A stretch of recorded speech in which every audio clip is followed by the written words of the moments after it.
Going on, folks? Let's go live. Making some last minute changes here, and I do mean last minute. Okay, we've got our audio going. We've got our feed going. What's up? It's Thursday. It's Thirsty Thursday. Thirsty Thursday. We've got a good show today. We've got a good show.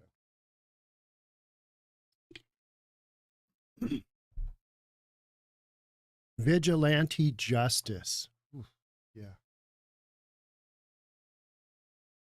Here we go. All right, Tristan, let's do the intro. I've got 4 stories for you here today.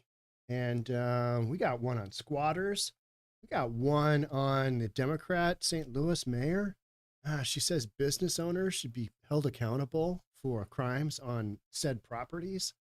We've got a Seattle dance team that's like this patriotic line dance team. They were booted out of a competition because some snowflakes here in my hometown of Seattle, they felt uncomfortable. Seattle's so embarrassing. It's so embarrassing. And we got a little update on Mayor Ted. Mayor Ted, he illegally used his phone down in Portland during the whole Summer of Love deal. And yeah, that cost the city $166,000 to settle a lawsuit for his illegal actions. Will Mayor Ted pay any of that? Hell no. No, that's just not what we're doing. All right, let's jump into our first story. Let's get our first story going. See what we've got going on. All right. Thank you for whomever, Laney Agato, huge fan. Thank you. Much appreciated. Here we go. Am I good? Yeah, it looks like I'm good. I keep saying here we go, and then just nothing happens. So what's up with that? I don't know. Yeah, it's just what we're doing. All right.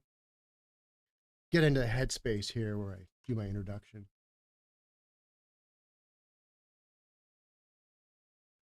Blue state squatters, namely New York. New York squatters seem to be the worst. They are being put on notice with an aggressive law and order bill.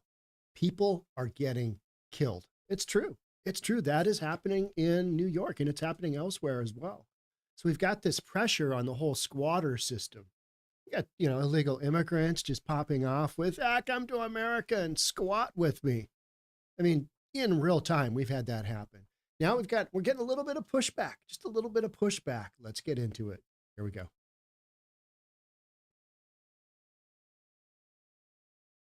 Here's a video that I'm gonna play for you. That is not my primary article, but it's a really interesting kind of side note here.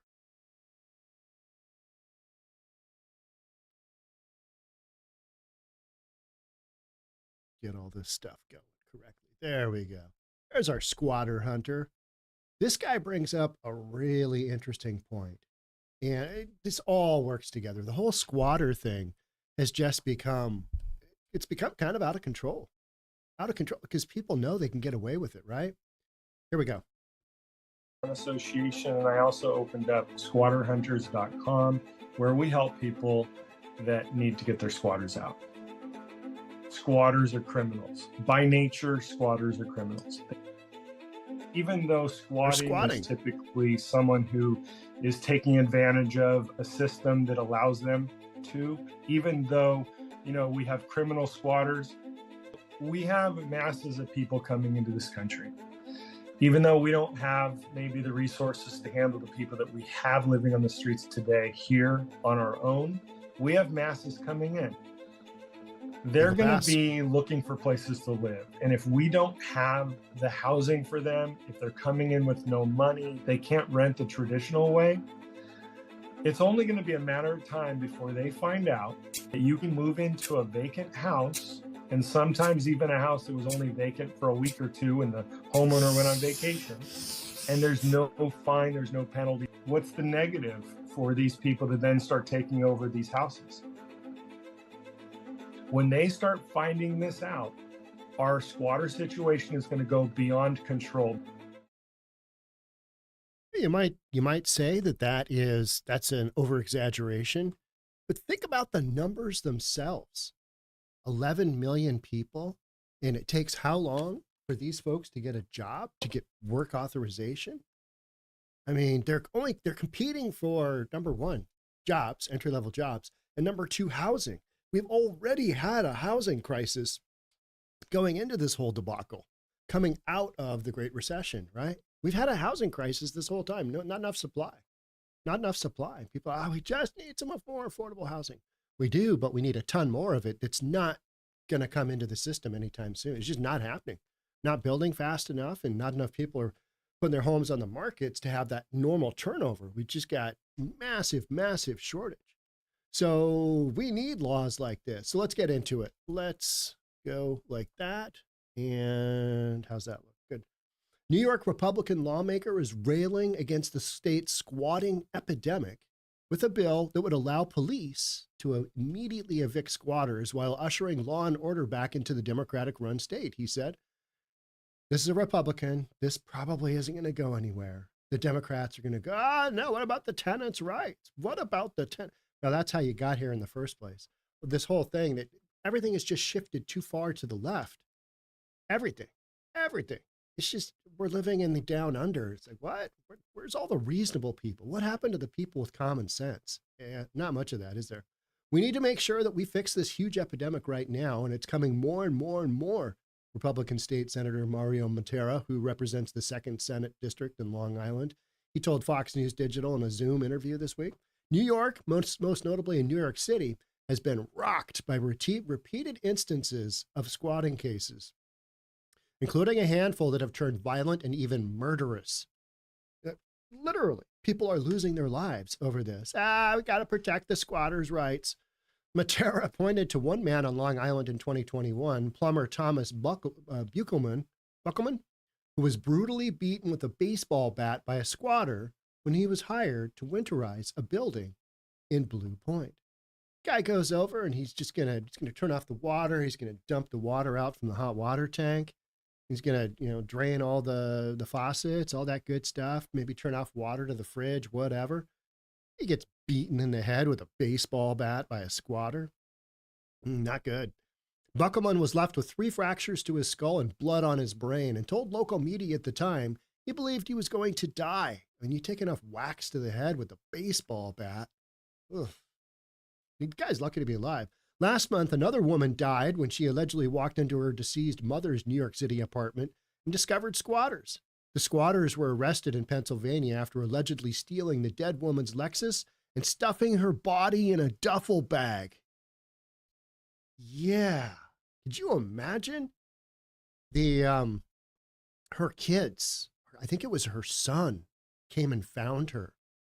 Unlocked couldn't get a hold of his mom. Mom had gone to check on her mom's unit in New York City, apartment, condo, whatever it is. And got inside, was walking all through, was getting ready to walk out. And I think it was a foot was sticking out of a duffel bag. Oh man, could you imagine finding one of your parents that way? I mean, just absolutely mind-blowing. And it was a squatter. Crazy stuff going on. Here's that guy that got whacked in the, look at this guy. That guy took a beat down. He is lucky. Look at that big scar on his head. That's going to leave a mark. We need to fix this now so we can stop the bleeding. The bleeding needs to stop. People are getting hurt. People are getting killed. And what are we going to do about it? Guess what? My bill gives the tools to all law enforcement to do their job, Mattera said. There's going to be a bunch of jokers in this district. They'll be like, oh, no, we can't have that. We can't have law and order. That's racist. Okay. All right. Well, I guess we'll just keep going with what we got. That's a lot of the pushback that's happening right now. We're experiencing that here in Seattle. We've got a great case here in Bellevue. And by Seattle, I mean, the greater metropolitan area. We've got Jimmy, the homeowner, with Dirty Sang Kim. I say Dirty Sang Kim because there's a sign at the protest that said Dirty Sang Kim. I just roll with that. I go with that. The guy's dirty because he's doing the landlord, Jimmy, dirty, not paying. He's been paid $88,400 by an NGO, and he's still not leaving. He's not leaving. Jimmy hasn't got the money. Landlord hasn't got the money yet. But we've got this going. And it's my understanding that every time Jimmy brings up what's going on with his case because it's gotten some national attention. It's got some worldwide attention, made it into the Daily Mail. People here in Seattle say, you're not helping your cause any. You're really doing yourself a disservice by making this well known. I think that's what you got to do. You got to put the screws to these people that are literally screwing other people financially. Crazy. Mattera introduced a 4-part bill package this last month, including Senate Bill 8867, which would notably allow police to immediately evict a suspected squatter based on the legal homeowner's sworn testimony complaint. Is that going to work? Is that going to work? I mean, it seems like any time somebody throws a bill up that allows the police to do their job, it just gets, no, that's not going to work. It's racist. And I'm throwing out the racism thing because that seems to be a catch-all for everything, right? Catch-all for everything.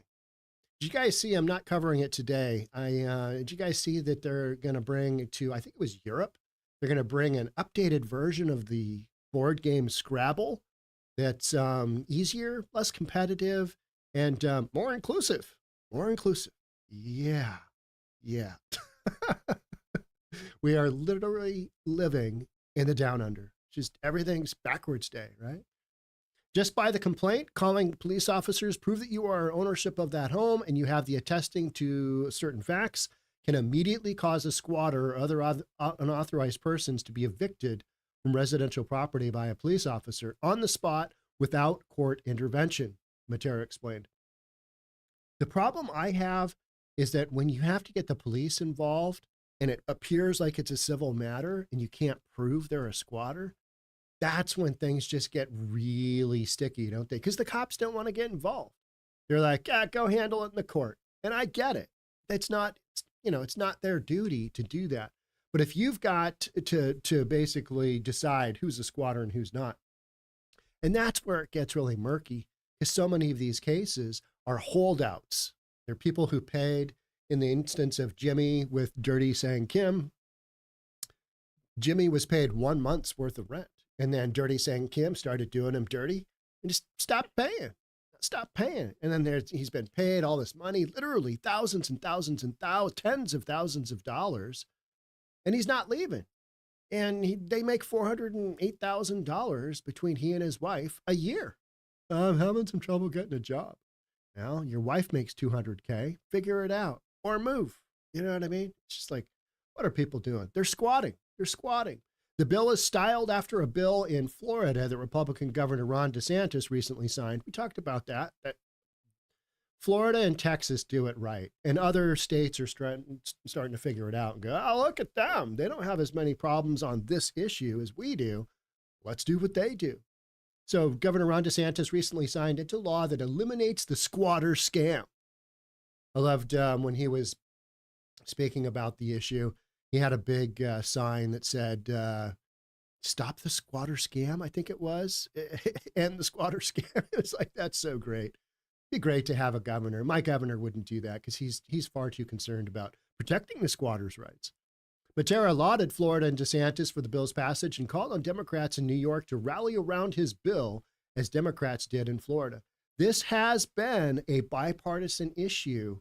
And even at the protests, we had a Democrat representative from city of Redmond, Microsoft, and he was like, hey, I agree with a lot of what's being said here, not everything, but it's an issue where both sides of the aisle are getting their homes squatted on. So it's like one thing that can be agreed upon, but then you get down to the actual voting on these bills and whatnot. And there's just too many Looney Tunes in these big blue cities to make a go of it. No, the squatters need to be covered. We gotta who's gonna the whole thing it's just stupid, right? Somebody is trespassing on a house, jerk him out, kick him to the curb, kick him to the street. I don't care. Get him out of there. You know what I mean? Grab him by the scruff of the neck and just, oh, we can't do that. It's physical violence. You've touched somebody. Yeah. You know, the American dream, just think about it. Life, liberty, and property. The American dream, and you know what, is shattered by bad laws of the land of New York State. It's not just New York State. My state, Washington, Oregon's got some horrific ones. California, it's just, yeah, it's people thinking, oh, we gotta protect these people. Yeah, and it just goes sideways. This is a great law. Governor Ron DeSantis signed it. It was a bipartisan law. He signed it into law effective July 1st of 2024. And he said, adding that he would love to see DeSantis as former President Trump's 2024 running mate. Yeah, I don't think that's happening, right? Under New York law, people can claim squatters' rights after occupying a property for 10 years or more. Under New York law, city law, however, squatters can claim rights to a property after living there just 30 days. And in some jurisdictions, it's 10 days. It's 10 days. It's like, I mean, you go on a decent vacation and you leave and come back. One of the things I was looking at on Nextdoor. Nextdoor has become just, it's your community kind of website with notifications. Half the notifications I see are just flat wrong, or people just getting really worked up over something that can be easily explained, right? And it's Nextdoor. So, but one of the things was, hey, you know what? When you go on vacation, don't do that thing on Instagram where you post a picture of the plane ride that you're taking to get the heck out of Dodge. Because that kind of tells people for at least, that trip. And then you post all your stuff where you are.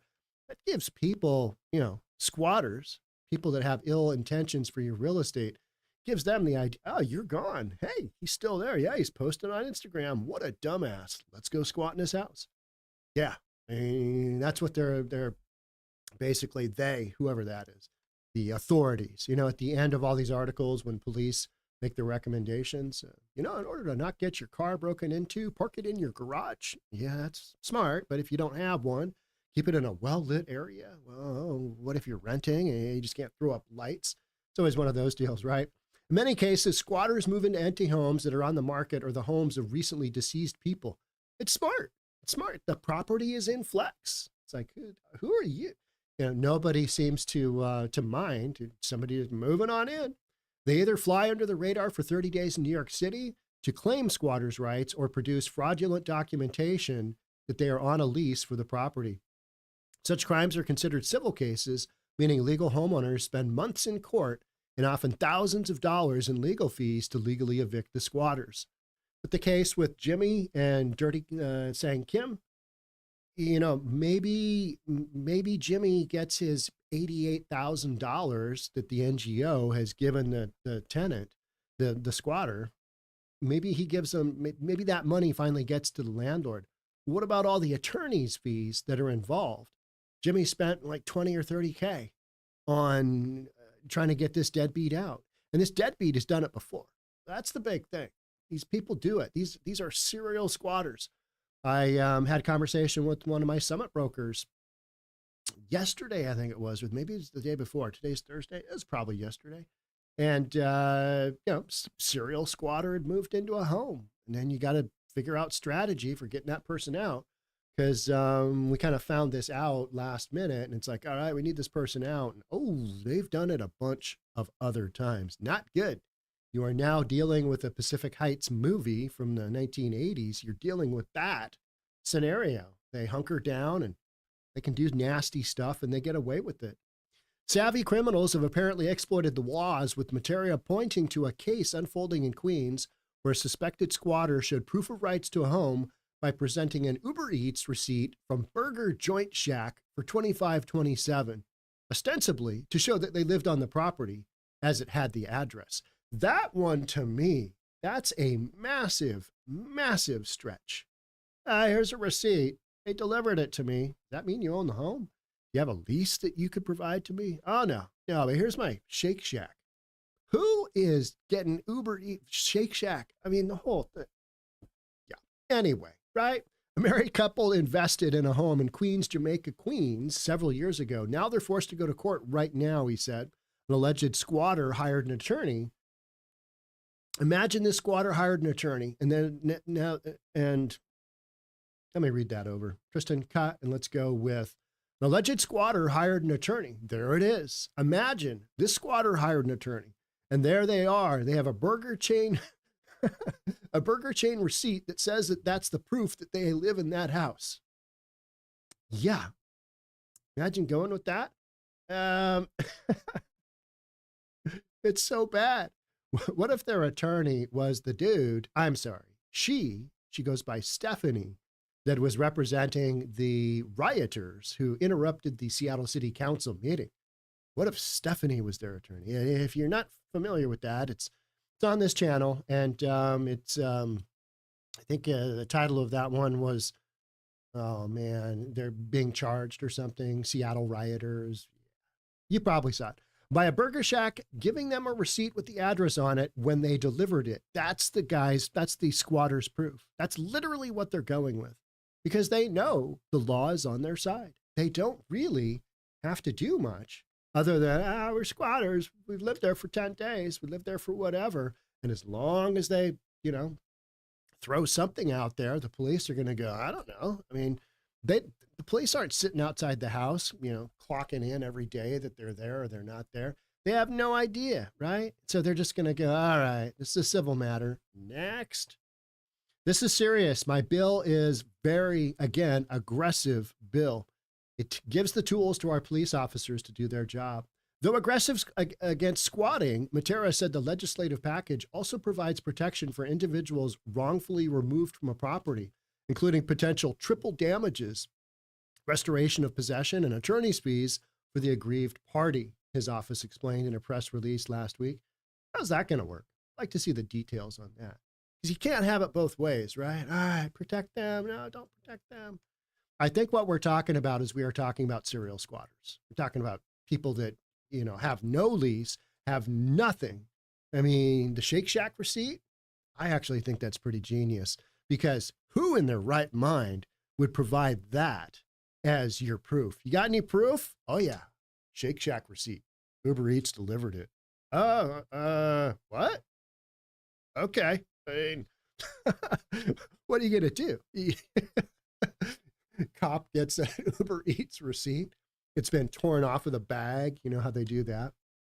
I have not ordered DoorDash. DoorDash was my go-to. I have not ordered DoorDash since Seattle City Council and their geniusness bumped up the minimum wage for the drivers, and all the Uber Eats and those third-party delivery companies threw in a big fee. And I'm like, nope, out, done, not doing that. Plus, it's just not healthy food, right? The package would also redefine the definition of occupant to exclude squatters. Good. That needs to happen. And trespassers. It would exclude squatters and trespassers from the current squatter-friendly remedy for self-help evictions. We are in a squatter-friendly environment, aren't we? How did we get here? When did all of this just change, right? It used to be, everybody treated it like Texas. All right, don't have a lease, get the F out. We're just going to drive you out. No cops involved, just none. It would just be, get out, leave, or we're just going to beat you senseless and nobody's going to care. And you're going to have to bleed out on the street. Now we've got all these, you got to take care of people.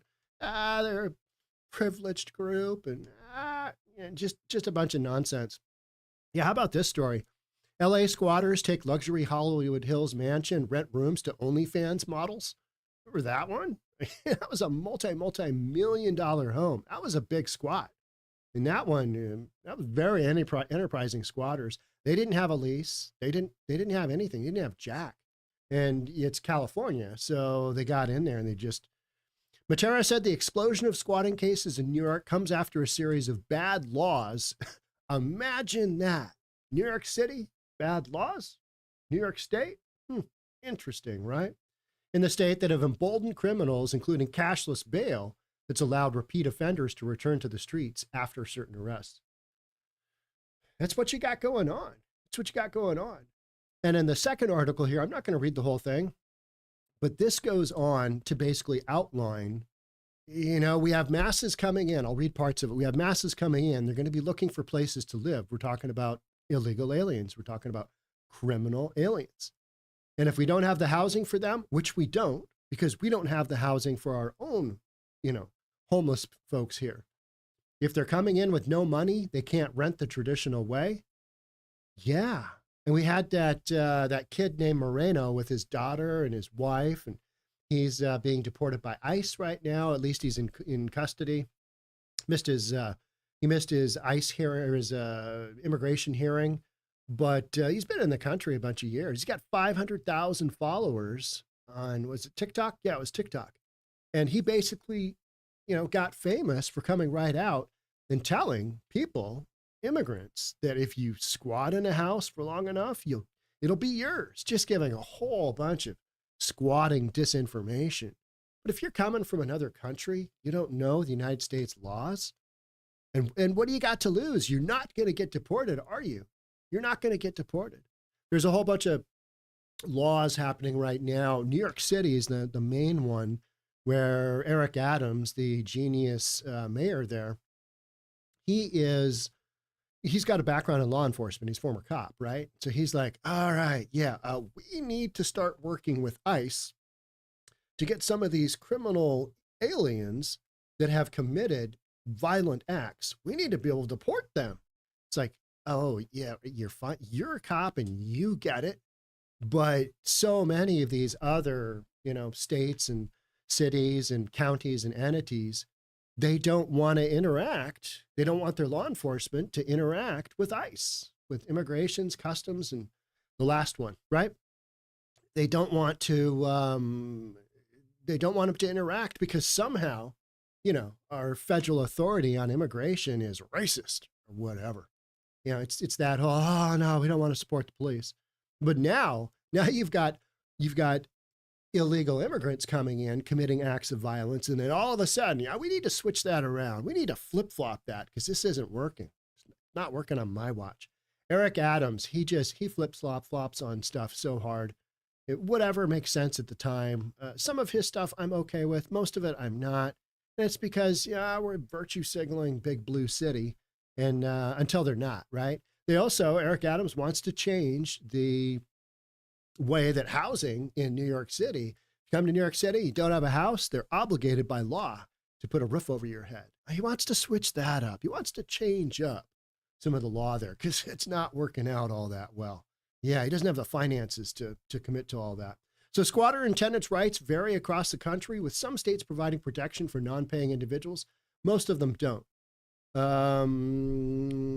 What are we gonna? Here's the big key point I wanted to talk about. What are we gonna do later when we have 1 million people squatting in this country? You might say that's ridiculous. You've got 10, 11 million illegal immigrants in the country already. Known. That's been a number that's been thrown out by Customs and Border Protection. I mean, by entities in place that are supposed to be, protecting the borders, but they're just not. You got 9, 10 million. So a tenth of that, 10% are going to turn to squatting. I mean, that's not inconceivable. That's not outside of the realms of reasonable, is it? Shenanigans, I say. You've got shenanigans coming down the road. When not only do we have a border issue that we haven't even to figure out, but now we have people that are being mentally, financially, physically messed with because they've lost their home to all these people. Is that a reality? Even if it's 500,000 of these illegal aliens turn into squatters, that's a massive problem. Massive problem. Because right now the media can kind of cover the big issues of squatting going on. Because it's good news, because there's this whole, you got to protect the squatters. What's really interesting here in Seattle, we're such a blue city. It's silly. It's silly how blue we are. But all of this focus has been put on this one case here in Bellevue with Jimmy and Dirty Sang Kim. And most of the rest of media is, they don't want to cover it because their viewership is decidedly liberal. And liberals just want to give everything away to everybody and make everybody happy, without understanding, hey, there's a budget involved here. Plus, it could be your house next. So that's why I think the squatter issue is a little bit more bipartisan, because there's even some Democrats out there that have rental properties. And it might happen to them. So that's when it becomes just this reality. But the news story here in Bellevue in Seattle, most of the liberal and most of the mainstream media don't want to cover it because it's one of those situations where it's like, oh, yeah, the landlord is protesting. No pay, no stay is the chant, right? No pay, no stay. Oh, we can't have that. Oh, that's not a good look. I mean, that's terrible. Jimmy, you're not helping your case. Oh, I think he is. Whether or not he actually gets action, that's the big kicker. You can protest all day long, do all these things. Does it really get you the action that you need in a blue state like the state of Washington, where people are like, oh, you just need to use the court system? Well, he has, and he spent between 20 and 30K in attorney's fees. So how's that working out? And the guy and his wife and his 4 kids are still not out. I mean, what a louse. I mean, that guy's just a louse. Tried to pull a protection order on Jimmy because his kids were being bullied at the bus stop. Okay, yeah, that's because you're a deadbeat. And deadbeats, sometimes have nasty things said about them that are true. Sorry if that hurts your feelings there, Dirty Sankim. But whatever. Regardless of how you feel politically or morally about the situation, put that aside and just think about the masses, Shelton added. Numbers, sheer numbers alone, right? You're talking 11 million people, 10 million people, certain percentage, go to that whole squatting thing, because what do they have to lose? They're not going to get deported. Maybe it, monkeys up their asylum case just a little bit. But yeah, there's got to be a certain percentage you just say, F it, I'm tired of living in a tent. Well, let's go there. Let's go there and squat. I think that is a reality. Is it a probability? Certain percentage certainly will be a probability, right? Nearly 7.3 million migrants have crossed into the U.S. illegally since the start of 2021. Texas has sent over 100,000 migrants to major cities. Big Apple spent $1.45 billion in fiscal 2023 on migrant costs. And they expect to spend $9.1 billion housing migrants in 2024 and 2025. I mean, this thing has just been an absolute debacle. And I think, the squatting thing has kind of come up as a result of this whole thought that, we got to cover these people. And landlords have not been a protected group. They have been an exploited group from the standpoint of, eviction moratoriums during the pandemic. I mean, that's just crazy. That's crazy talk. I understand people are losing their jobs. That's kind of how it goes, though. When you shut down the economy and businesses aren't allowed to operate, that's kind of collateral damage. You still got to pay. If you can't pay, you got to go. I mean, it's hardcore, and that's why you don't shut down the economy over the flu. Yeah. All right. There was a news story that I was looking at when Rand Paul was talking about how governmental entities, basically as early back as 2018, they were all aware of the origins of the coronavirus. I haven't seen much coverage on that. I looked into it to see what's this got going on, but Rand Paul is consistently, he's a Republican from Kentucky, right? He's consistently just been up Fauci's backside because he believes that Fauci, and I believe Fauci has massive liability as well. Will we ever get to the bottom of it? Who knows? Who knows? It's like getting squatters out. Who knows when that's going to happen? You just don't know, right? Court date might happen, it might not. Judge might say yes, judge might not say whatever. Crazy. All right, I'm going to move on to the next topic from here. That's it for this one. I'll do a roundup at the end. Let's move on. We're going to go to St. Louis. Ooh, yeah. I was reading a big story on St. Louis yesterday. I almost said the Seattle Times. The New York Times was talking about how other big cities are in their downtown are trying to avoid the doom loop, which is, okay, everybody's working from home, nobody needs space in downtown, and all this criminal activity is happening in the downtown cores. And St. Louis has been particularly hard hit because they've had jobs leave and they've just had this massive downward spiral and a lot of crime pop up. And they're just trying to hold their downtown core together. And the article goes on to say that other cities are, trying to get their downtown core revitalized, whether that's conversion of, office space into residential, which just doesn't really work. It's too expensive. It doesn't pencil.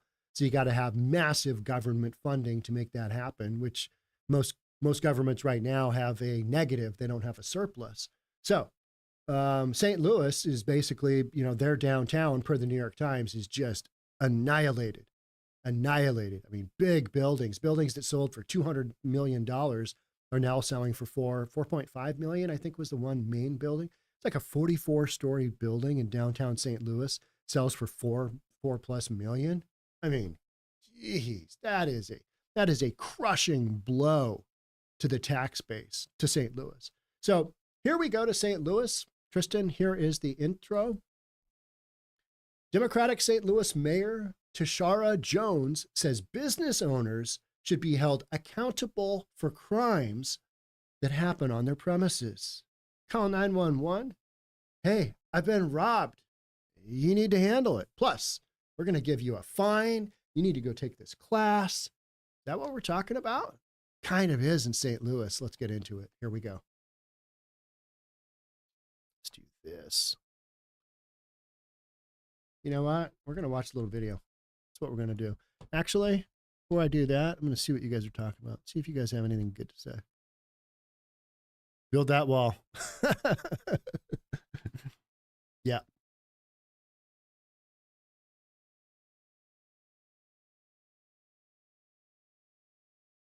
Would you attack a plumber? I would not attack a plumber.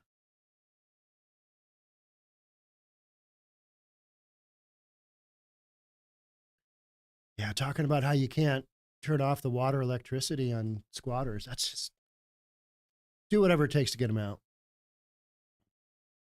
Salem, Oregon, Highwayland, welcome. So I can steal a car and show a fake title, registration, and license? Yes, you can, but it's probably not recommended. I get what you're saying. That's funny though. Yeah. Hey, here's my Shake Shack receipt. Oh, it's not gonna fly as registration. People are doing crazy stuff though, and you know the police are so ratcheted down on what they can and can't do. It's just absolutely wild. All right, let's move on. Get a little drink of water here.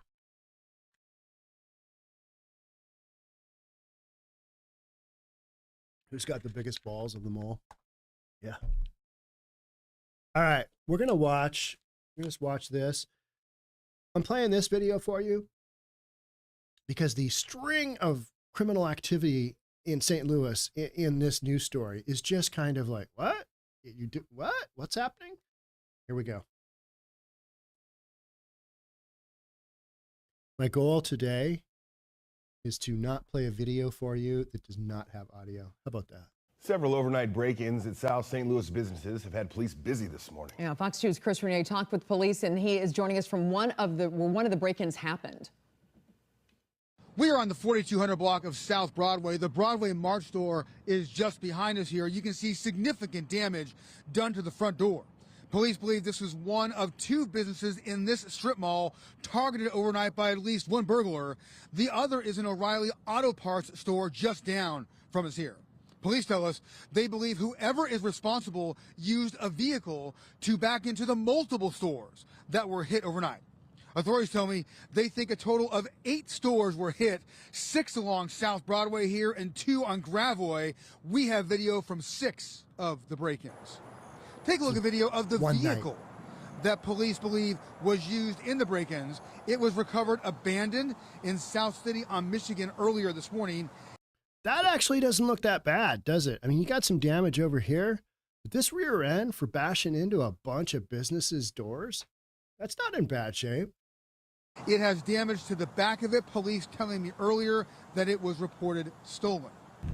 We captured video here at the Broadway Mart earlier. We actually noticed this damage to this business when we arrived here initially to do live reports in front of the O'Reilly Auto Parts store very close to here, which was also broken into.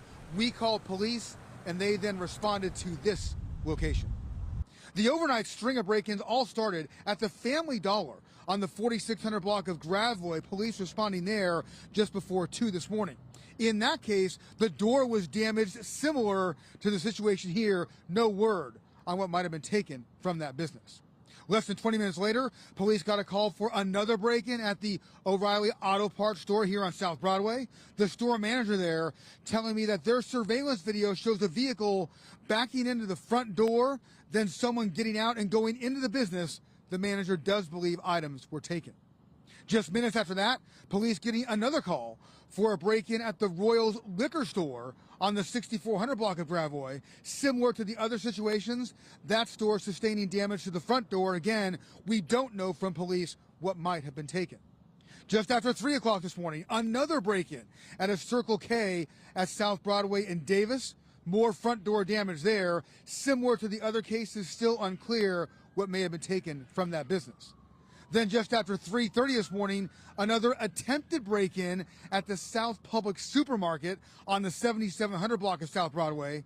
In that case, the suspect or suspects rammed bars in front of the store but could not get in.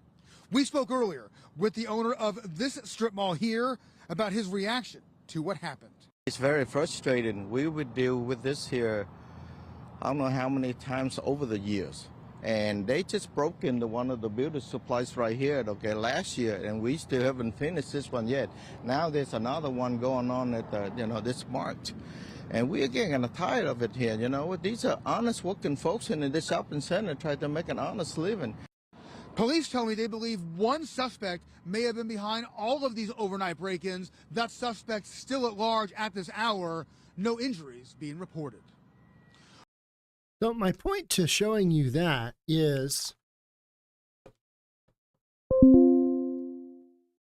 which one of those cases should the business owner be held accountable for, for that crime happening? Which one?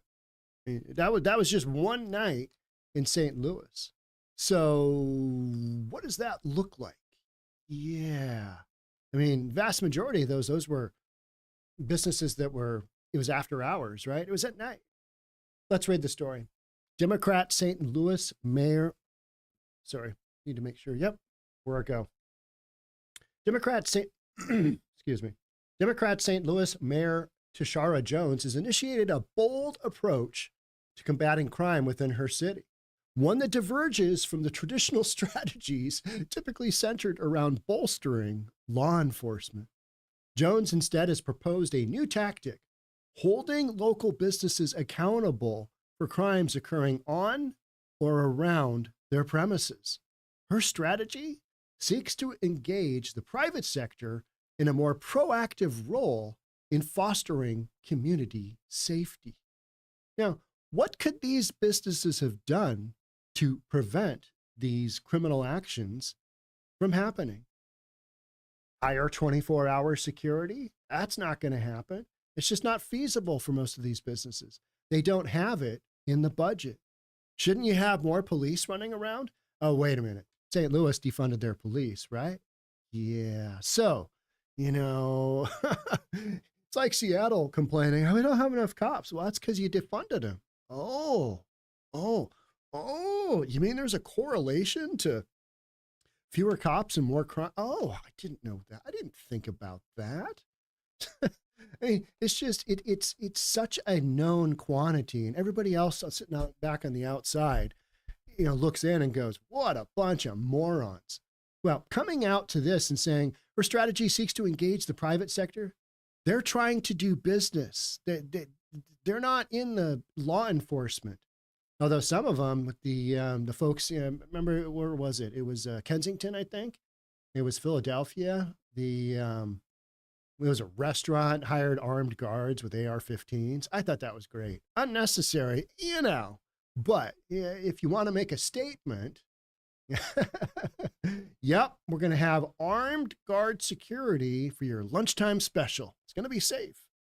Jones' inspiration for this approach stemmed from her attendance at the Black Mayors Coalition on Crime held in Memphis, Tennessee. If you're going to have a coalition on crime, should it be Memphis? Should it be in Memphis? I read a lot of stories in Memphis, and they're not good. Yeah. So, where you get your information is critical.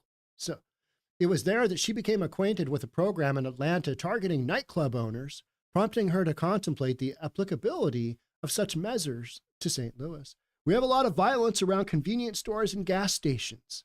Why is that? Well, because those are open late. They're open after hours. They're easy to get in and out of. You can drive a car, you can drive a truck, whatever. You saw that little white SUV. He was able to do some damage, right? So you have a lot of violence around convenience stores and gas stations, Jones said to WCM TV. So how can we hold those business owners accountable and also bring down crime? I mean, what a numbnut, right? I mean, just absolute doesn't get it, doesn't understand, doesn't want to understand. Maybe that's a better way to say it. Some of the things we're already doing, we're finding other mayors are doing as well. Hold those business owners accountable. Isn't public safety a governmental issue through police? And as mayor, aren't you kind of responsible for that? Instead of trying to put it on the private sector is just struggling to stay alive because you got shut down during the pandemic. You know, all that money they got or they didn't get is long gone. And they're just trying to stay alive. And with the whole, you know, all the crime that's going on, shoplifting being a thing, you know, across the United States, because most governmental entities have restricted how the police can respond to all this criminal activity. And they know, the criminals know that they've got the upper hand. So holding business owners accountable, I can't believe she said that. I mean, I can believe it, but it's a stupid statement. It is just literally, you're a moron if you believe that. That's kind of the way I see it. Jones believes it's important to hold business owners rather than the city government officials accountable for crimes on business property. How does that work? How does that work? Straight up communism, right? Is that what we're going to go to? And let's go right to the heart of the matter. Let's bypass socialism, go right to communism. Let's give everybody a little bit of everything. We'll just all share it. We'll see how that works out. Because communism's worked out so well. So well. I mean, there's so many cases in history where communism has left, you know, the people in a much better place than capitalism, right? Other meeting attendees suggested that the problem isn't the crime is rising, but merely that people perceive that it's rising. I did a podcast yesterday on librarians. Librarians in San Francisco are demanding that they get security inside the libraries because there's so many incidents where people that are whacked out homeless people on drugs are coming in and just doing what those people do, what that population does, which is just, you know, scare the other book borrowing legal people out of there, you know, cause all kinds of havoc, do crazy stuff in the restrooms. You know, there's case after case after case of that happening. 911 is called to libraries in most communities that have a big homeless population on the regular because it's an open public place, right? It's owned by the public. So, you know, you've got this situation in San Francisco where the librarians are saying, hey, we need some security. We need more security. We need security in every single library. They've got some in the worst places right now, but we need more. We need to have our librarians protected.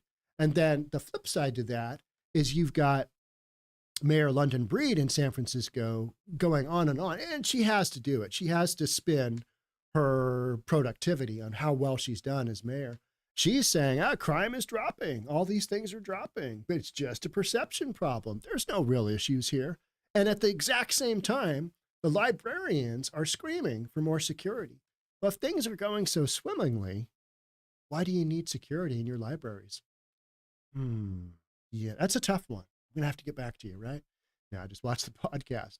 It's ridiculous. It's absurd that these are even dialogues. So, but merely that people perceive that it's rising. No, you didn't get robbed. There's a perception that you got robbed. It's all the way you look at it. Is your glass half full or is it half empty? Which one, which side are you on? Memphis Mayor Paul Young said, "We are solidified and resolved in the fact that we are stronger together." All right.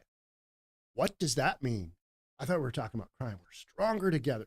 Well, apparently you're not stronger together because St. Louis is one of the most dangerous cities in America. Yeah. Last year, it was numero uno. Numero uno. Yeah. The national crime data may show some decreases in overall crime stats, but what we discussed today is that if people don't feel safe, then the statistics don't matter. 100% true. 100% true.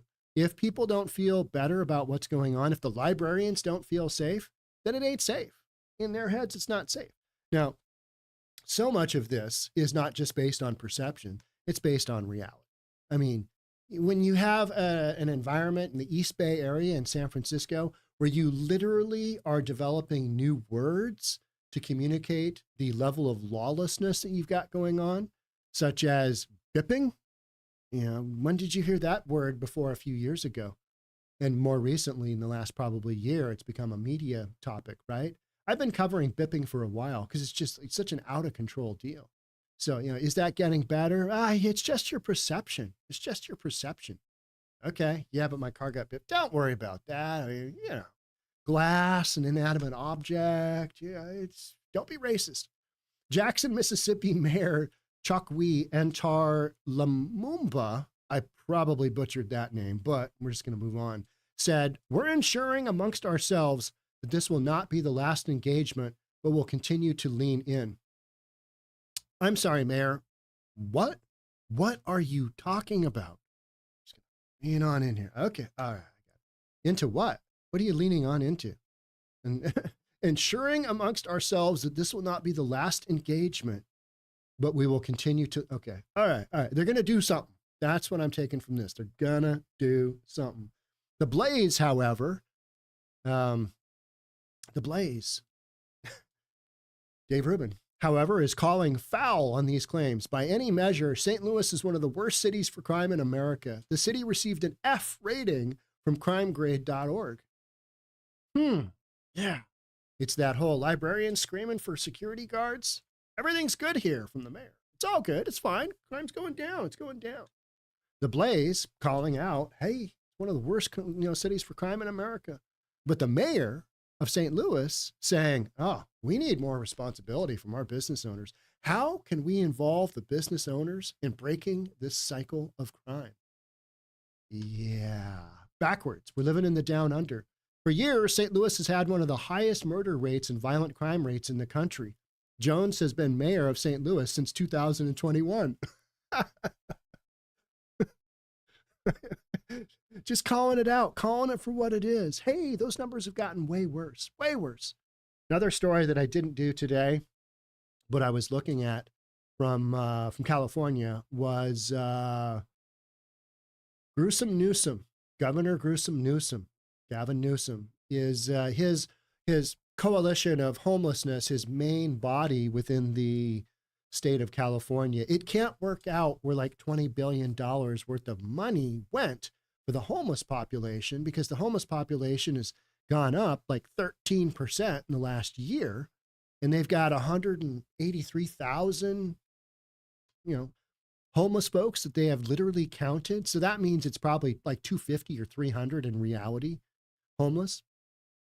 But the issue is they got like this $20 billion that's been given out to the local entities. And now Gruesome Newsom is blaming those governmental entities for not being accountable with their funds. They got state funds, but they're not. Look at those guys. I mean, they are not being accountable. They're not telling us where did that money go?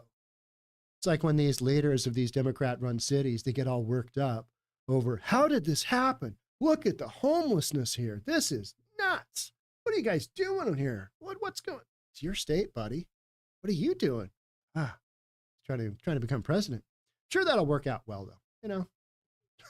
I think the rest of the country looks at Gruesome Newsom and goes, yeah, I don't think so. But there's enough Democrats out there that will vote for anything that has a D in front of it, right?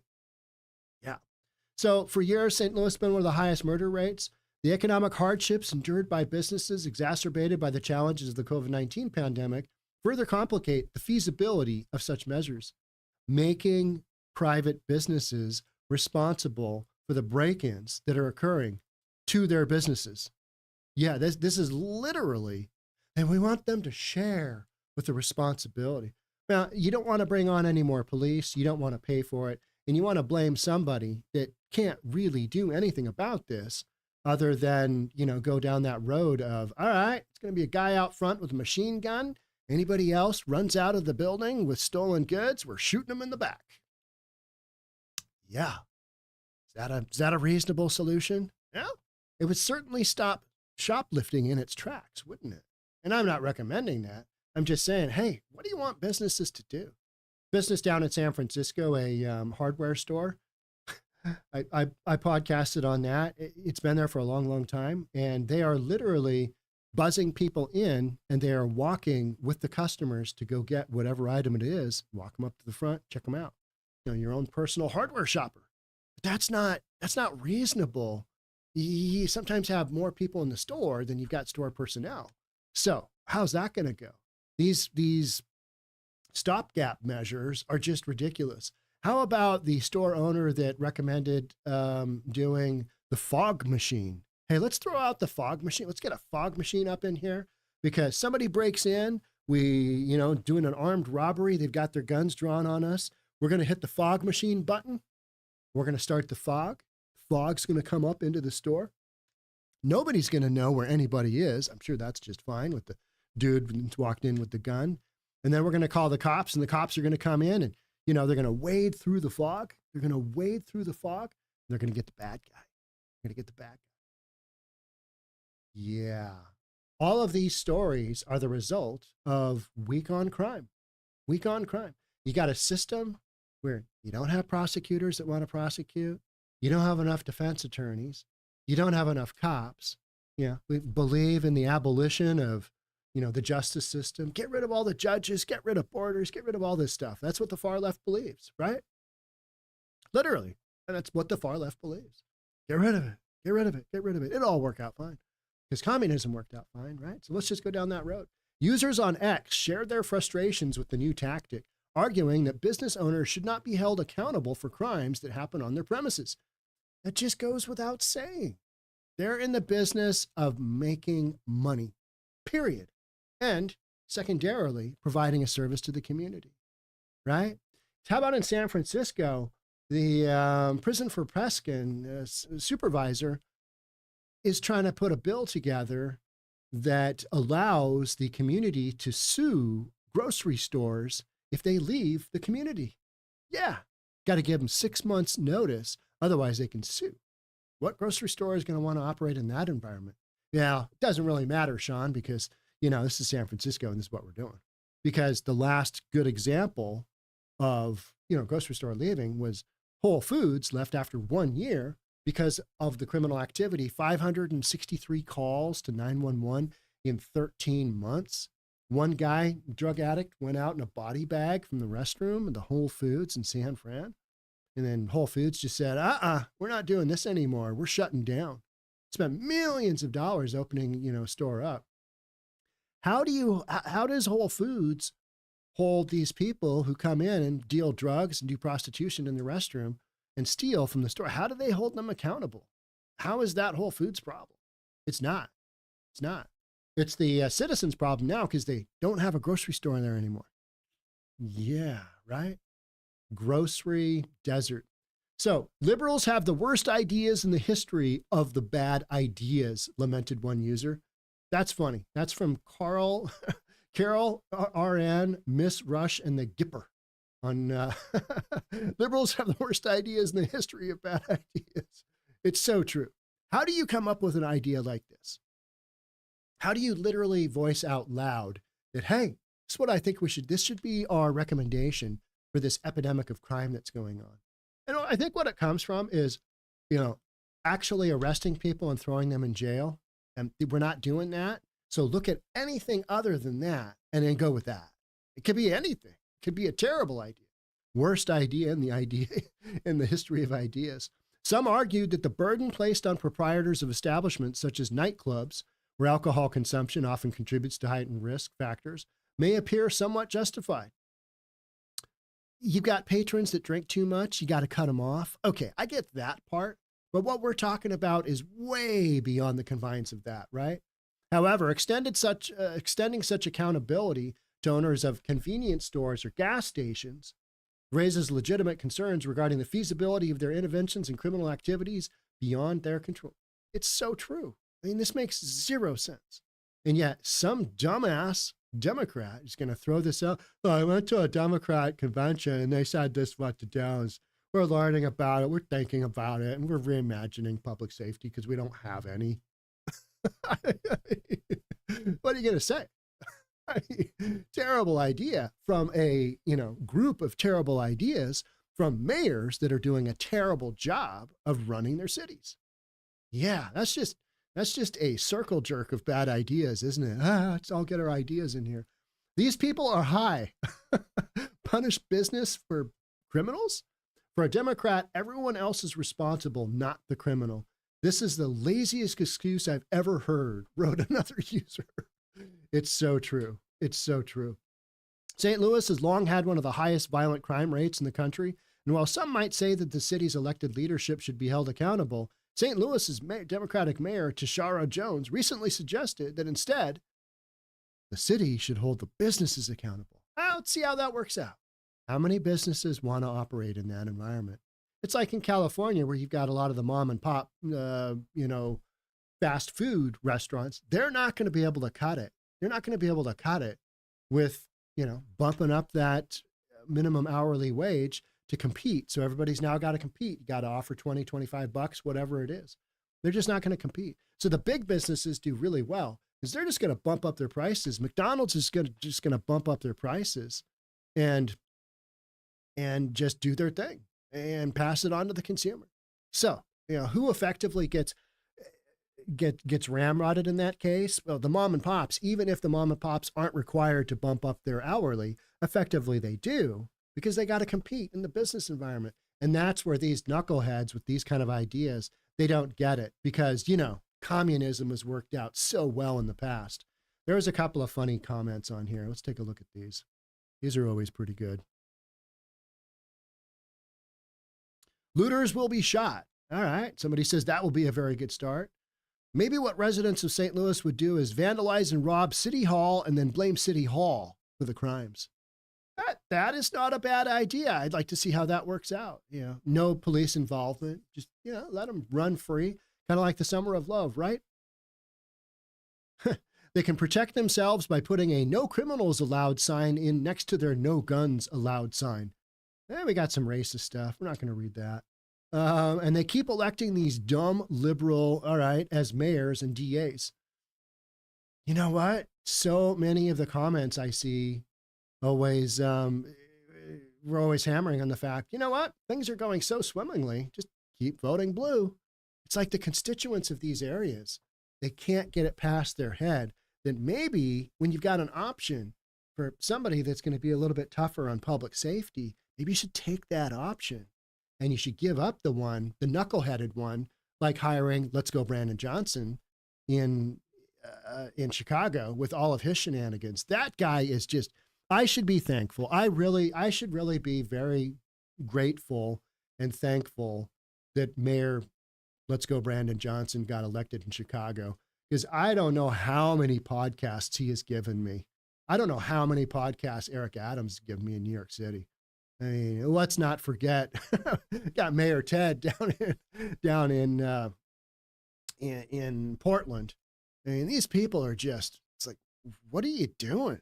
What are you, besides giving me content to talk about with you and for you to be able to stand around in the water cooler and go, you hear the mayor of St. Louis is going to hold businesses accountable for being broken into? I mean, yeah, it's just absolutely, it's nutty, isn't it? It's wild. It's like, okay, what are we doing here? And how do we get here? What happened? Yeah, got to talk about it. All right, that's it for me on this segment, but don't leave because we're going. We're still going. Tristan, we'll do that roundup later. All right. This one, how about this one? This one has made national news. This was, we'll do the intro. I've got another article here. Let's see what the title of that one says.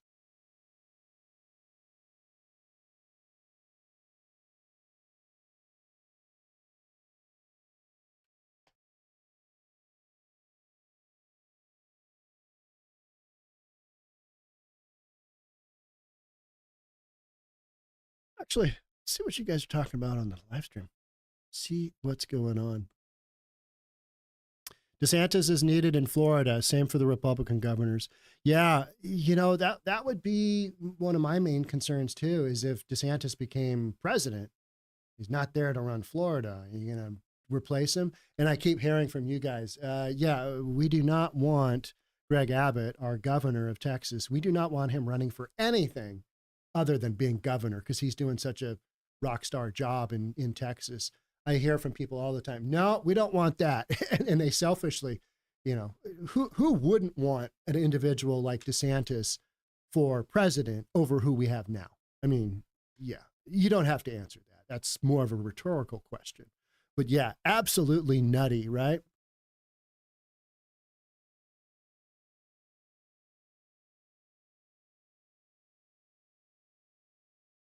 I want a cooperative woman in my life. We all want a lot of things. You can't have them. That's a no-go. During and after the California gold rush, new arrivals squatted land. And thank you, Daily Orange Bill. That is literally the origins of the term squatter, right? And in the definition of squatting, it comes up where land that really wasn't owned by anybody, it was a means to take possession. Now it has the connotation of you've taken over somebody else's land. That's what we've kind of become known. It's become known as. New York and California needs this. All right, let's keep going. Here we go. All right.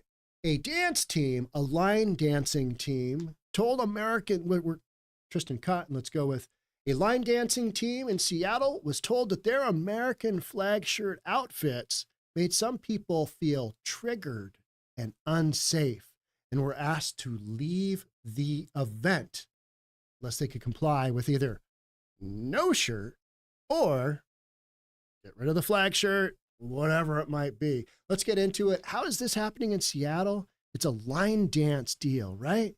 I mean, and they're wearing United States flag type shirts. What's going on? Here we go.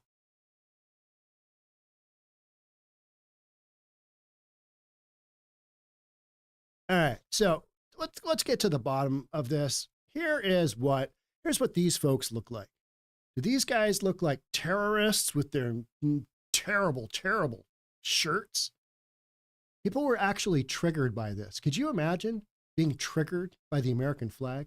They got the flag up here. They got a POW flag here. I mean, it's country and Western line dancing, right? It's a big deal right now. It's a huge deal. So they're going to dance around in these shirts and somebody gets worked up. And in Seattle, you can be 1 out of 1,000 people. It's triggering me. Yeah, all snowflakes here. Seattle is just loaded up with people who can't work their way out of a wet paper bag. You know what I mean? You're just like, how did this happen? And I blame it on California. I've lived here all my life. I've lived in Texas for a little bit, and I've visited a lot of places, but I've lived in Washington State all my life. And we really started to see the changes. I wasn't aware of them at the time because I was pretty young. But when I first started in real estate, we started to see all of the folks from California move up to the Pacific Northwest because housing is so much cheaper and better quality of life because California had already just been raped. I mean, just, for lack of a better word, just run through. And from the standpoint of, housing, quality of life, school systems, all of that, they've just been ruined. So, hey, let's go up the West Coast, the left coast, West Coast a little bit further. Let's go to Seattle.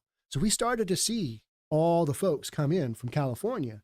And that is what has ruined Seattle. Seattle is a logging town. Seattle is a fishing town. It's not a bunch of snowflakes. Those are imported.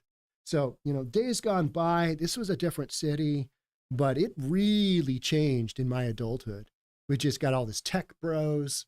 And now people are worked up because somebody wears an American flag on their shirt. All right. Members of a regional women's country line dance team were reportedly kicked out of a Seattle dance convention after organizers claimed that the American flag themed shirts made some attendees feel triggered and unsafe. I have an American flag shirt and I wear it proudly. It's one of those sideways ones. I got a bunch of shirts that actually have the flag on them. And you have to be careful where you wear that in Seattle because people will get upset with you. They will. They just will. Like, that's not good.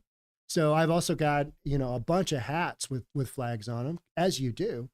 And the one that I wear the most is a dark blue hat with a dark blue flag on it. And I've got one of those other flags, the red, white, and blue flag that you can stick on at Velcro. You know, you got to be careful in Seattle because people will kick your ass for wearing the flag. And that's how ridiculous things have gotten, right? Over the weekend at the Emerald City Hoedown in Seattle, I didn't know there was an Emerald City Hoedown. Line dancing in Seattle. It just doesn't seem like the right thing, does it? Over the weekend, the Emerald City Hoedown in Seattle, the Borderline dance team was set to perform, but were essentially told that they weren't welcomed by organizer Rain Country Dance Association, an LGBTQ dance community, over their matching American flag-themed shirts. Jason Rantz reported for 770 KTTH. Jason Rantz is the one that broke this. And Jason's got a great reputation for people being able to go to him with their story, and he throws it out there, and he gets great exposure. He's on Fox a lot, and he's a good getter of news, right? Unfortunately, what our team was met with upon arrival was that our flag tops were offensive to some of the convention goers, the dance group posted to Facebook. There was a small group that felt triggered and unsafe. If you are triggered by somebody wearing the American flag, your head is up your ass. I'm sorry. That's just the way it is. People don't want me to swear on News for Reasonable People, but every now and then, you're just going to have to say something direct because it's the truth. I mean, triggered and unsafe because you're wearing these outfits. I mean, here these ladies are again. That to me is not a triggering event. I mean, you got a bunch of people with cowboy hats and a flag in the background, and they're going to go do some line dancing. If that's triggering, I mean, you need some mental health. Oh, we're triggered by the flag. Really? Why? You don't believe in patriotism? Do you stand and do the Pledge of Allegiance? I mean, do you kneel? Oh, you do. Okay. All right. Well, there's our answer, right? At first, we were told that we would just be booed, yelled at, and like many of them would walk out. It's true. It's true. There was there was 4 comedians that were going to play a comedy club in Seattle, in Capitol Hill. That is our LGBTQ neighborhood. It's very well known. You've probably heard of Capitol Hill. That's where CHOP was. That's where CHOP and Chaz were.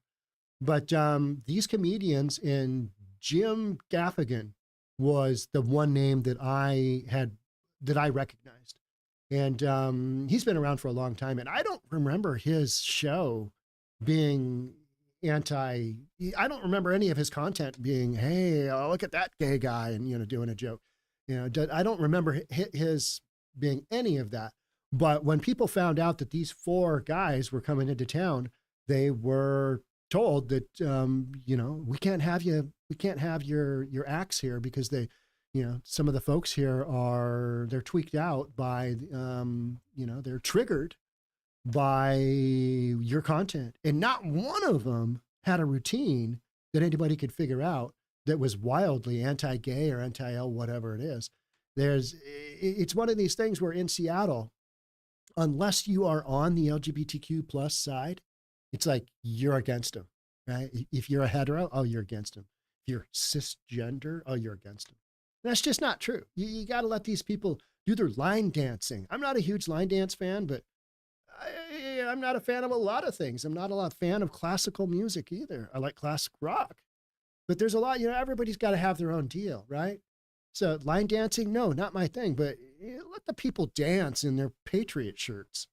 This did not deter us, but then we were given an ultimatum. Remove the flag tops and perform in either street clothes, which most didn't bring as they traveled there in their uniforms, or they would supply us with ECH shirts from years past, or don't perform at all, which was effectively asking us to leave. Yeah. What world are we living in?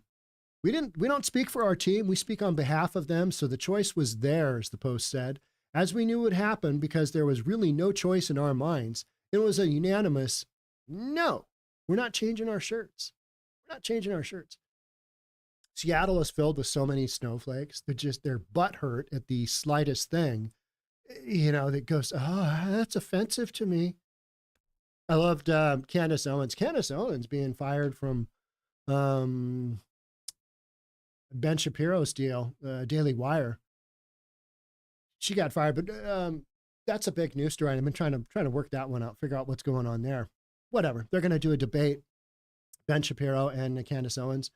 Candace Owens, one of the funny things, a clip that I saw of her was some snowflake was talking about how, does this upset you? Does that upset you? And Candace Owens popped off with, life is tough. Get a helmet. That's all I can say to you. Life is tough. So all these folks that get their feelings bent out of shape, that's what I always think. I might not agree with somebody hammering on them or the way that they're being hammered on, but don't be a wiener. You know what I mean? Just life's going to have shenanigans. You got to be tough. Otherwise, it's offending me. Just going to go home. I'm going to cry in the corner. If you can't get up and just do it again and again and again, then, what are you even doing? And that's why I think you've got so many people, and society has just coddled these generations coming up into believing that somebody actually cares about them being triggered. And I just flat don't. I could care less. You're triggered? I get triggered by stuff all day long, and it's ridiculous. Then I podcast on it, and I get paid. Anyway, Stamp told Rants that members of the team were shocked after they spent only 30 minutes at the venue before they started receiving complaints. Is that a flag shirt? Adding that the team is patriotic, but doesn't make statements about politics. Guaranteed, if this was a bunch of dudes, they would have done it shirtless. Guaranteed, right? Can't you see a bunch of patriots? You don't like our shirts? Here we go. Oh, we didn't intend that. That's offensive too. Nipples are offensive to me. Can't have the nipples. Don't fray the nipples. My team doesn't take a political stance. We came to dance, she said. We're a patriotic group. We support our military, our veterans, our first responders. We're a group of patriots. I have to go with that. That is what I found on their Facebook page and in their photos. I don't see anything other than that. Somebody got triggered. Yeah, we can't have flags. Good Lord, that's terrible. That's awful. When I was down visiting my parents for this past, what was it? I think it was Thanksgiving. I went to Oklahoma City Thunder game, basketball, NBA. That's the Sonics team. We call them the Sonics because Oklahoma had better businessmen at that time that owned professional sports, and they moved the Sonics to Oklahoma City. So I wanted to take my parents to a game. We went to a game. The most shocking thing for me was that they opened up with a prayer. Right? Coming from Seattle, nobody prays. We don't even have people to go to church here. You go to church. Oh, you're weird. Where'd you move from? Because you're not from Seattle, right? You got this whole thing in Oklahoma City where, they start off with a prayer, and it was like, wow, this is amazing that a big city can pull this off and not have a bunch of knuckleheads who are offended by the flag. We had the prayer, and then we had the national anthem. Everybody stood. Everybody knew what the deal was. There's lots of kids running around. Nobody got shot. It was a great event. It was super fun. So people throw a lot of crap at living in Oklahoma from the standpoint of, you don't have a lot going on.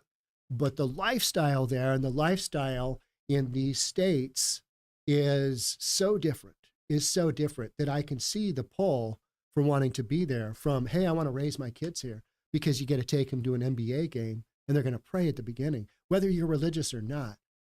Nobody ever got hurt doing a prayer. You know what I mean? It's just like, all right, even if you don't believe, whatever, then, so close your eyes or, look on your phone for a second while the prayer is being said and everybody calms down for a second. That's never going to do anybody any harm, right? You might think, I'm an atheist. I don't believe, well, whatever. Just do your thing for the 2 minutes that the prayer takes place. But that kind of thing, it goes a long way in the whole belief system. And when you've got a belief system in Seattle, we're like, the flag scares me. In the Facebook post, the group said that they were not the only one that received this treatment. I bet they weren't. Our friends, West Coast Country Heat, who were also scheduled to dance for the convention that evening, also did not perform as they too proudly donned the colors of our country in the same spirit of patriotism that we do, the post said. Both of our teams stood in solidarity and put actions to words. Good. I think that's great. I mean, it's a line dance event, right? It's not even a competition, I don't think. Oh no, you can't not compete because you got the flag. The flag. That's a huge no-go. We're triggered. These people are strong, resolute, and unwavering in their patriotism, the Borderline Dance team said. They are families and friends of people who have suffered the unimaginable so that we may all have our own opinions and sleep soundly in our beds at night. You know, talking about veterans, right? Talking about law enforcement, first responders. That is why we wear the colors, because although we may not always agree with the current state of things, we recognize that being an American means true freedom. That's what I think, folks in Seattle, they just get so far away from the actual reality, which is, all right, so, are you willing to go to war? Oh, good Lord, I don't believe in violence. All right, well, that's how this whole thing works. If they come and invade us, you need to have a crew of guys up there and gals who are willing to fight for freedom. Oh, yeah, but we don't want that. But we do support Hamas. So many knuckleheads here in Seattle support Hamas. It's like, what? Terrorists? They go in and just atrocity after atrocity, and then deny that there's atrocities happening. We all understood and accepted this and walked out with class and dignity despite the discrimination we'd experienced. Isn't this just straight up discrimination? Oh, we don't like your clothes. Yeah, you're a group of people. We don't like your clothes. You're out of here. You're out of here. The Rain Country Dance Association did not respond for comment, but indirectly addressed the incident on Facebook. Hi, y'all. After the close of another amazing hoedown weekend, we know that there are some questions about the Saturday night performance lineup, the post said. We appreciate y'all giving us the time to clear up misunderstandings. I don't think there was any misunderstanding. It's like, take the shirt off and, or don't dance. That sounds like the misunderstanding, right? And address the situation with people directly involved. We'll be posting a follow-up statement later this week once we were able to have those conversations. Why are we always having conversations? Why are we always instead of just doing stuff? Just issue an apology, say you were wrong, and, wish the people back instead of having conversations about what may or may not have happened. It's pretty clear to me, right? We will be in continued communication with the captains of the dance teams that were slated to perform Saturday, she wrote. Don't care. Your whole thing, you screwed it up. Or, this is what they wanted, right? This is what they wanted. Oh, flags. No can do. So does this set precedent for stuff down the road? Are there going to be enough people like me who are going to, bring this back up? Hey, are you going to let flags go? Or is flags now on the nowhere? We're going to start not being able to wear a, hat with a flag on it on the plane. What else is going to be canceled, right? Because this is essentially, they're canceling the ability of this line dance team to perform, right? To do their thing based on their appearance. It's just straight up, I don't like you, and we're not going to give you the chance to do your thing. Not going to give you the chance to do your thing. Now, some people might say, well, yeah, but Sean, the far right, they have flags. Yeah, all right. But, national anthem at the beginning of the game, there's a flag there too. You know what I mean? It's not like everybody that wears a flag, is doing crazy stuff that some of the far right groups do. That's not a correlation. See, you can't get triggered by that. That's just a no-go. It's a no-go. Oh, but you see more and more of that. I have a very patriotic cornhole game in my backyard. Yes, cornhole. If you don't know what cornhole is, it's not, your mind went to a dirty spot there, right, for a moment. It is that game where you stand 26 feet apart, and next to you it's a piece of wood with a hole in it, and you toss your beanbag across the lawn onto the other, cornhole setup on the other side of your yard and try and make it into the hole. It's about that big. I've got a patriotic one. And I think it's great. It's got the flag on both of them. It's cool. It's cool. But I've had people say comments to me, not directly to me, but to people that have been at my house. Nice cornhole setup. You're like, yeah, well, you don't have to play on it. You can go. You can go. But, people like that, a nice cornhole setup. Like, nice shirt. You got the flag on it. Yep, I do. I like it. You don't like it. Don't really care what you think. All right. That's, I think we've beaten this one to death, but that's what we got going on in Seattle. That is cancel culture in Seattle. Oh no, flag on your shirt, no line dancing for you. Crazy stuff, right? All right, let's move on to our next segment here. And yeah, there's the Borderline Dance Team one more time. No, it's not on. Okay. This is the last topic of today. And the reason this one is a big one is because this is just a continuation of these big mayors and big Democrat cities that were involved in the Summer of Love. You can kind of see the exact way that they operated. And now Mayor Ted has basically, the city of Portland has kind of just brushed this one under the carpet. Let's get into it. So Mayor Wheeler's use of encrypted iMessages cost the city $166,000 in a lawsuit. Mayor Ted illegally used his cell phone iMessaging to communicate for many years, including the Summer of Love. What's the city of Portland going to do about it? Well, the residents are going to pay out $166K and call it good. Let's get into it. Here we go. All right, let's do this. I don't have any video on this because, we could just play some video of crazy people tearing apart Portland, but we've seen that, and that just makes me upset to see that. You know what I mean? It's just like, what are you doing? Oh yeah, this was the Summer of Love. Let's get into it. Here we go. Mayor Ted Wheeler's continued use of the iMessage feature on his city-issued iPhone between 2017 and 2021 cost the city of Portland $166 large on Wednesday when the city council unanimously agreed to settle a file suit. Let's make this thing go away. Let's get this off the books.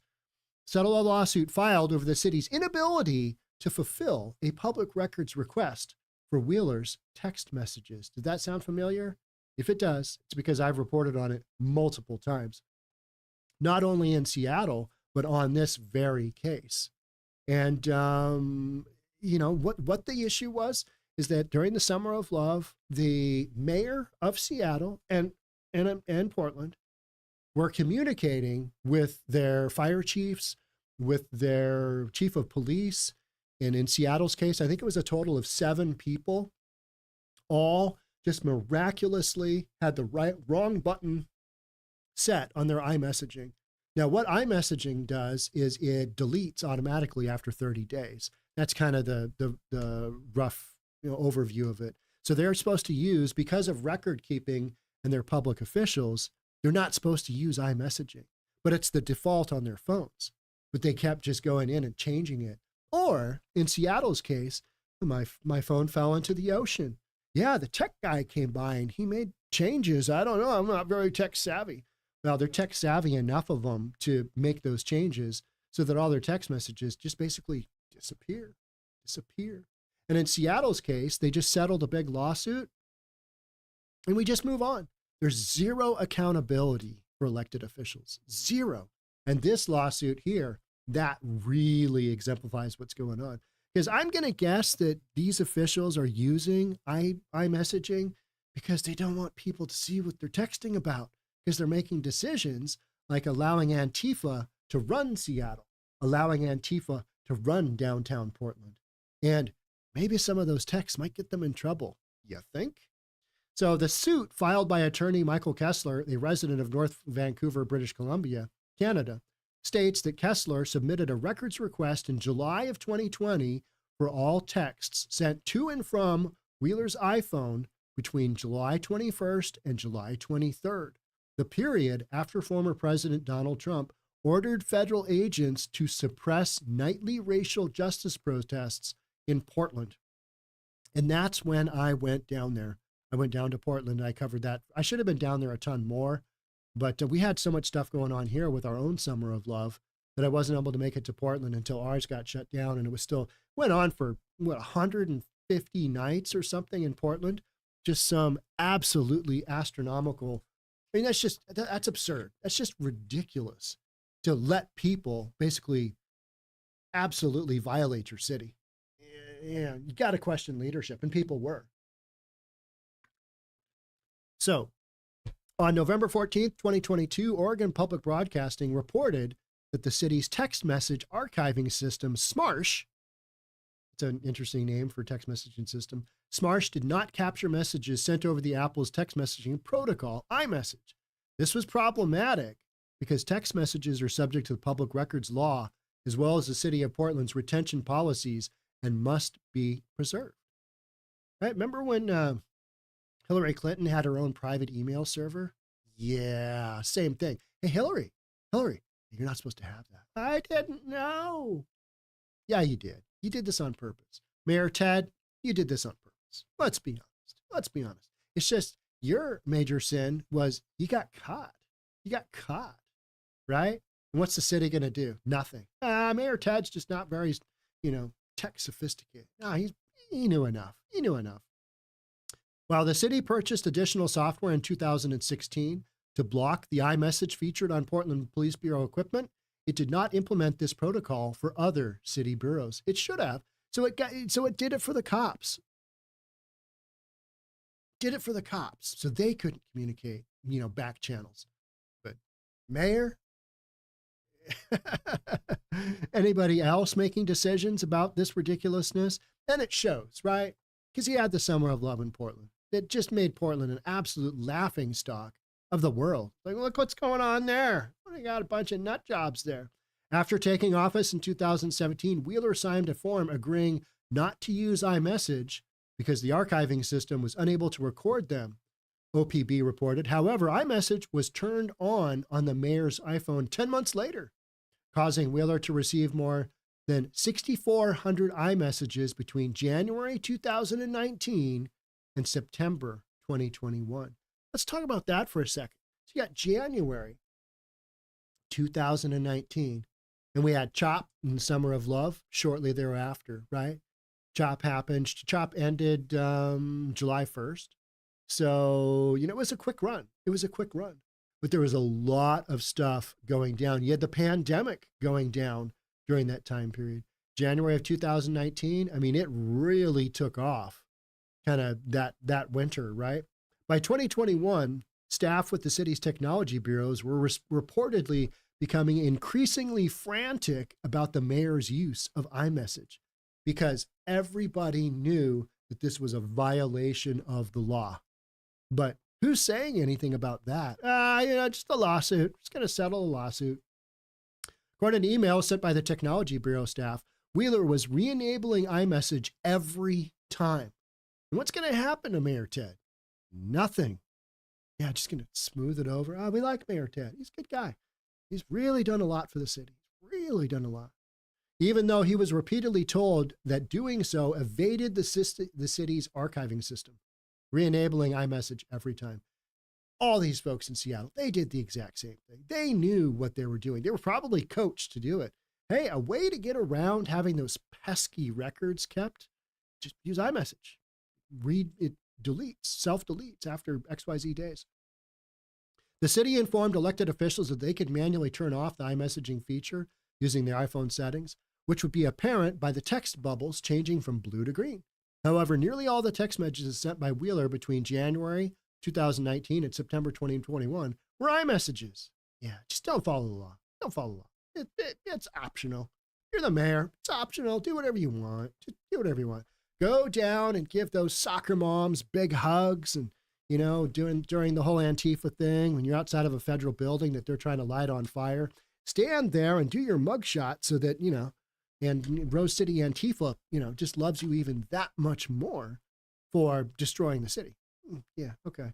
Remember when, in this whole thing, Trump was like, hey, you're going to try and burn down the federal building. I'm going to send in the feds because it's a federal building.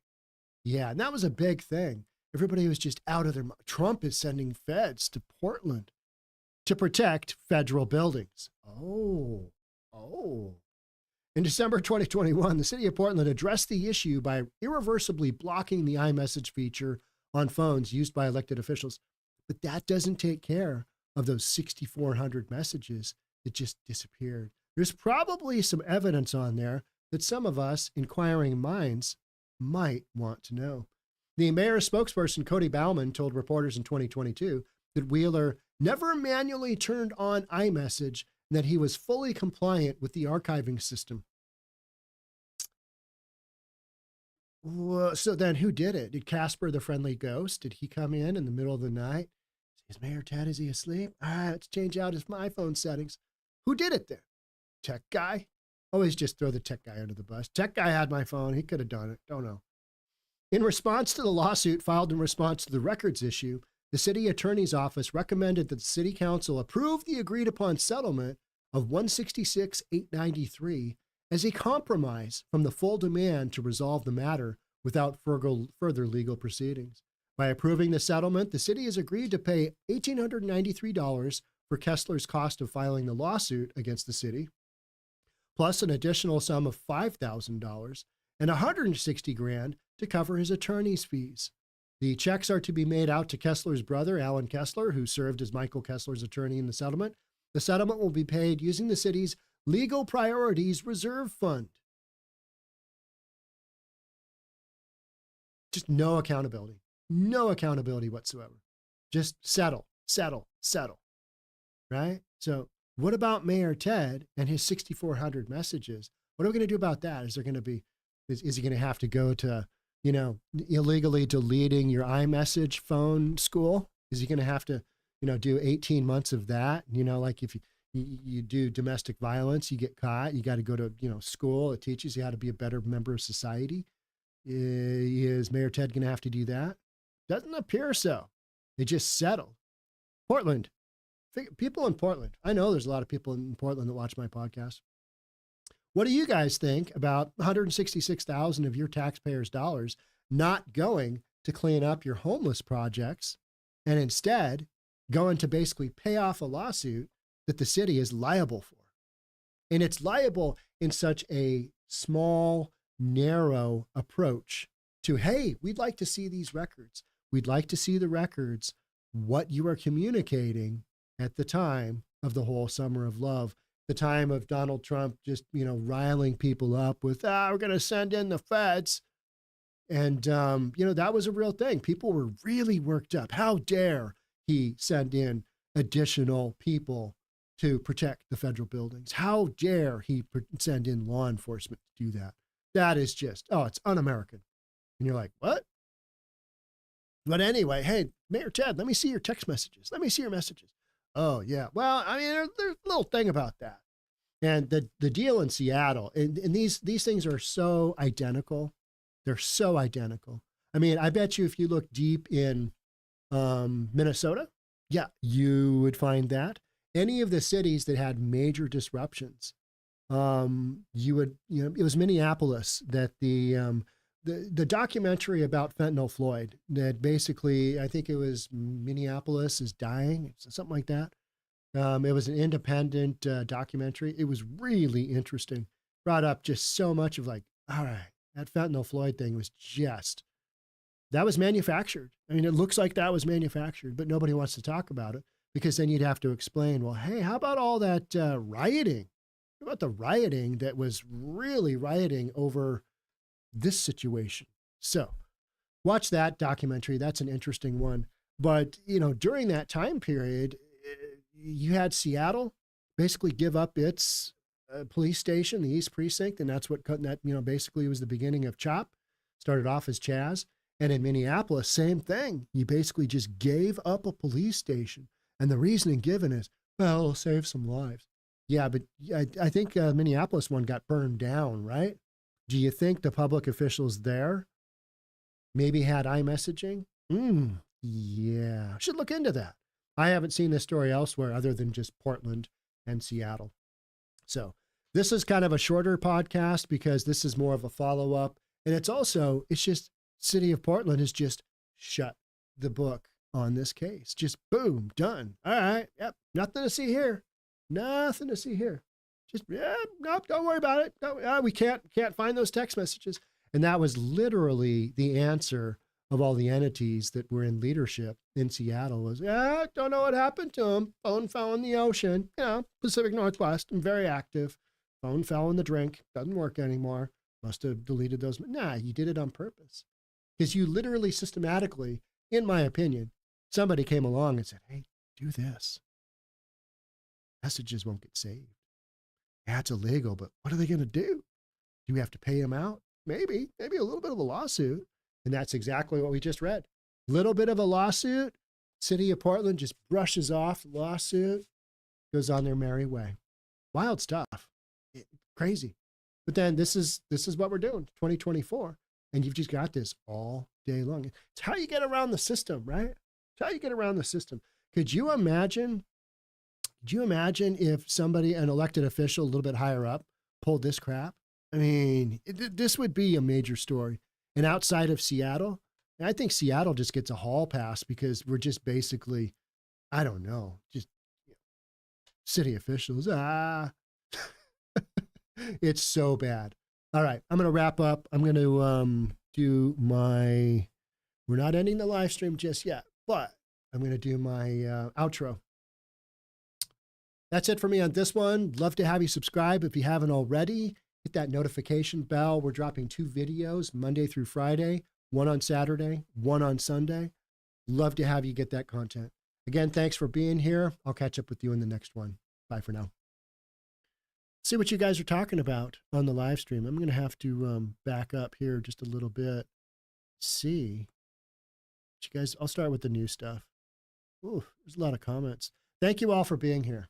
And if you're a subscriber, thank you so much. That's kind of what makes this go. Without the subscribers, you guys are consistent. You guys get my content. You guys, go on the live stream and make comments. And that's the summer of Soros. Yeah, isn't that the truth? I have so many people that ask me, well, who's George Soros? I'm like, yeah, okay, well, yeah. He's a guy who believes in a very different way than I do. And yeah, get that dirt off your shoulder. Just like that. Or flick the little people off. Bing, bing. Yeah, guy went flying, right? So we got the shoulder. St. Paul is reparations country. Who was it?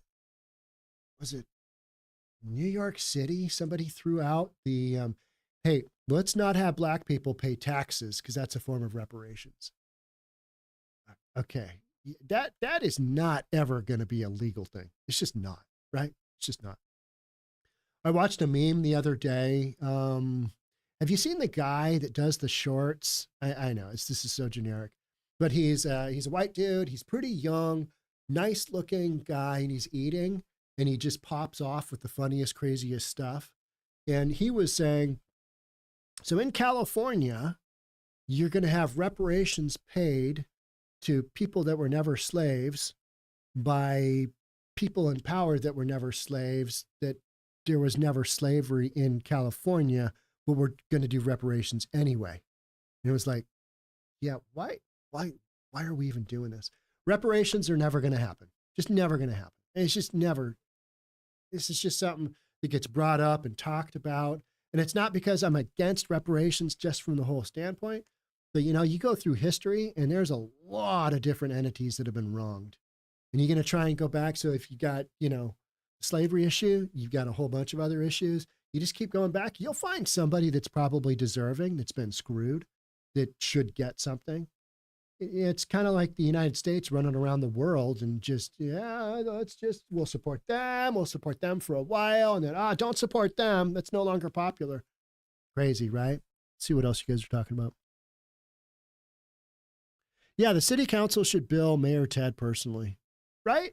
He should just have to dig deep in his checkbook and write that check. He should be held accountable. Isn't it a violation of the law to not do the public records? Nobody's getting in trouble. I mean, if that were a public citizen, if that were a public citizen, they'd get at least a fine. All right, we know you didn't do it on purpose, but there has to be some accountability. So therefore, yeah.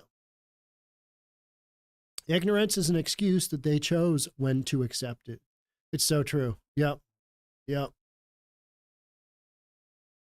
When folks who have vowed your demise are flooding in the country, they probably don't care for the stars and stripes. They don't, do they, Tall Walls? They don't. They just don't care. And I think that is some of what is going on, is that the country is being flooded in order to dilute the population of people that care about America. Because why else would you do it? Well, we need their economic base. Well, you can still have people coming into the country, but on a legal basis. The way that we're doing it right now is just so backwards. I saw that, ignorance of the law is no excuse, 100%. I didn't know. It's not acceptable. And you try and use that excuse in school. I didn't know cheating was wrong. Well, it is, and you failed. Boom, done, right? And no excuse, no excuse. I saw that President Biden, again, it's painful to say that, isn't it, President Biden? I saw that Biden, again, let's go Brandon, was, he's thinking about doing an executive order to protect the border. He's thinking about that. He's looking into what he can do. How about you just protect it as is right now, kind of like Texas is doing? What about that? How about we do that? Oh, yeah, Sean, you can't say that out loud. That's not what we're doing. 150 days of anarchy. I reached out to a police officer down there that went through all that, and he said it was like 170 or something. I mean, it was just crazy. Crazy. You imagine living through that? You're a cop, and you just got Antifa breathing down your throat. You got Antifa running around literally killing people. All right. Like the judge in the Fannie Willis case. That is an interesting saga that's ongoing, isn't it? It's like, what? Or how about the Letitia James on the Trump case? That one to me is like, all right, nobody lost any money. There were no, victims of the crime. And the crime itself was weak at best. This is what we're going to do? I did like how Trump got his bond down, though. Yeah, he got it down to like 175. I mean, that whole thing is just absolutely nutty. All right, who's your daddy? That's funny. Who's your daddy? That's a good one. Summer of Love 2.0 coming. Is it coming? Because there's a lot of people that think it's coming. There was, it was Jason Rantz who thought that the situation with one of our groups of illegal immigrants that are being marched in and out of town hall because they're just being used as pawns in a game. They took over the tennis courts next to Garfield High School here in Seattle. And some people are saying that's going to be Summer of Love 2.0 coming. But Summer of Love being more of let's have the mostly peaceful protests go throughout the United States. It's more of a national deal, but guaranteed, whatever goes down, you're going to have a big example of it here in Seattle, because that's just what we do. We've got professional protesters. That's what they are. They are professional protesters. When you are putting your kids to sleep at bed at night, they are getting together. Their direct action, whatever it is, they're plotting. They're doing their because they don't have kids. They family structure to them is evil. All right, let's move up here just a little bit. See what else we've got going on. Now, my live stream comments. Oh, there we go. Somebody's got to go to their grandchildren. That's cool. You